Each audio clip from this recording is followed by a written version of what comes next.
Salutations, my name is Michael J. Turner. I am the Southwest Shaman, and you are shining with the Arizona sun. Thank you for being you. Thank you for being here, which is wherever you're at. Coming with love from AZ. This is StereoPHX 888. This is about personal development, and I can't save you, but I'm just here to share with you how I'm saving myself. Upon constant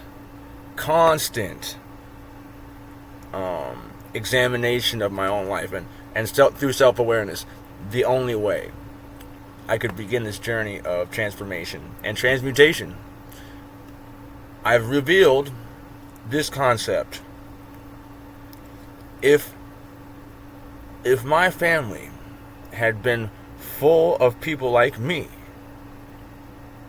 I wouldn't have been who I am, for one, but the path that I took to get here, I wouldn't have taken that path. More than likely, I would have been on a much safer, guarded, or more conservative path, conventional path, as the occupations of my parents are, my mom is a paralegal.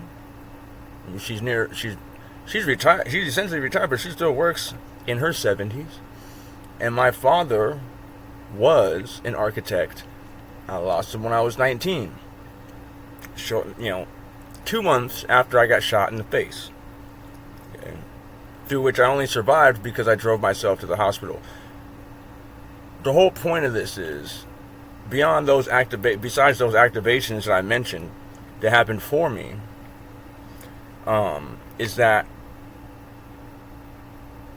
since my parents had those roles, those occupations, and that level of stability or normalcy, there was no drug addiction, there was no, they drank a little bit or whatever, but there was the toxicity of a human relationship that occurs all the time, and how often, every day, all day, every day between people, which spilled out into the fighting and the things that scare a child and instill fear in a child and instill certain behaviors that I have played out in my own life based on what I witnessed how their relationship played out. But the overall point here is, I know people who came up with their folks with substance abuse issues, with mental health issues, whatever. And because of that example before them, they pursued from an early age with the opportunity to obtain a different path, or to follow a different path than I did. I ran towards self-destruction, particularly after I got shot in the face and survived. What the trauma gave me from that experience was a lack of a fear, not a healthy lack of fear of death, but a fear of death in which I ran towards anything that could potentially kill me, destroy me, with no fear of it. So here I am,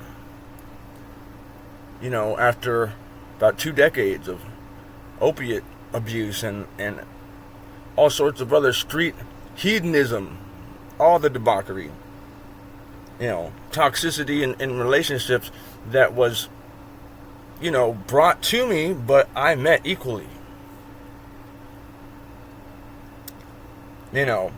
What the trauma that was given to me in my formative years did to me as far as how I behave within relationships, it's clear to me now. However, what it did give me also simultaneously is a desire to have a loving give and take relationship where each person supports each other and genuinely has an appreciation and an interest in each other.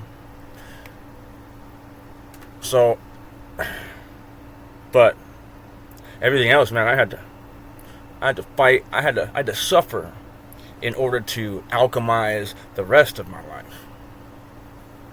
However, there is no one to blame. There is no. It was all meant for me. But see, going throughout the process, what happens easily? What easily takes place is blame gets laid.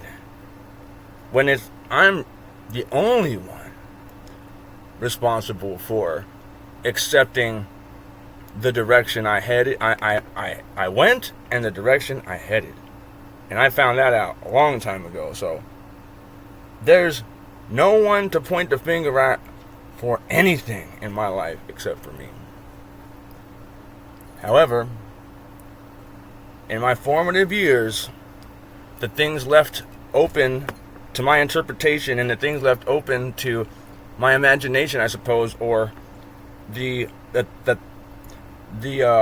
some of the things of this world that can draw in this three-dimensional reality of satisfying the flesh and the physical, those things that can draw a soul in, especially one that may be a little naive or one that's super creative with a big imagination.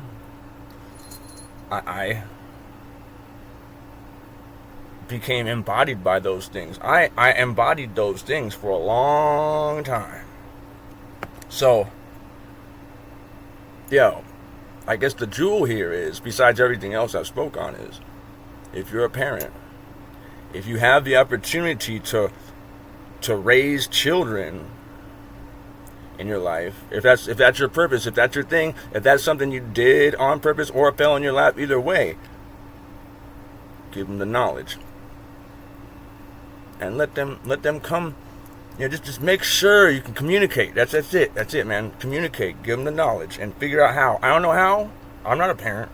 All I know is I lost my dad at a time when I needed him, and because of that, I started to seek out male role models, male father figures, and people who weren't the ones.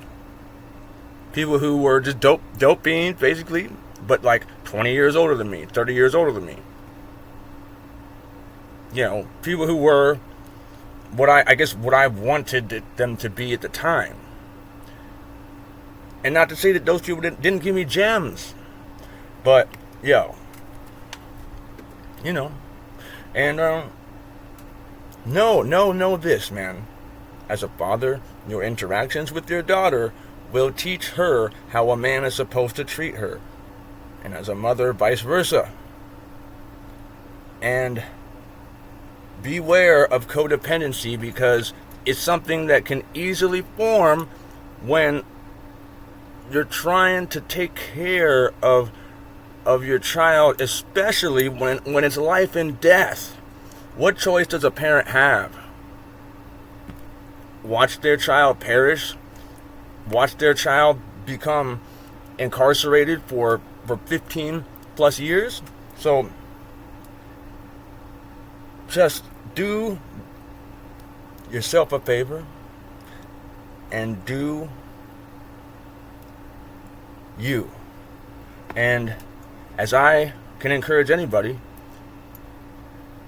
the most difficult thing is to look in that mirror, because that's what all this is reflecting, and really take responsibility for it and realize that this is me, and be able to look at it. And then that's when the fun can begin, but the work begins, because then I realize that therefore I can decide how things are going forward, and I can actually see what I like and I don't like, and I got no reason to complain about it. I should be happy about everything, really, because it's all part of this experience, and it'll be over soon enough. Michael J. Turner, the Southwest Shaman. Like and subscribe for these gems, man.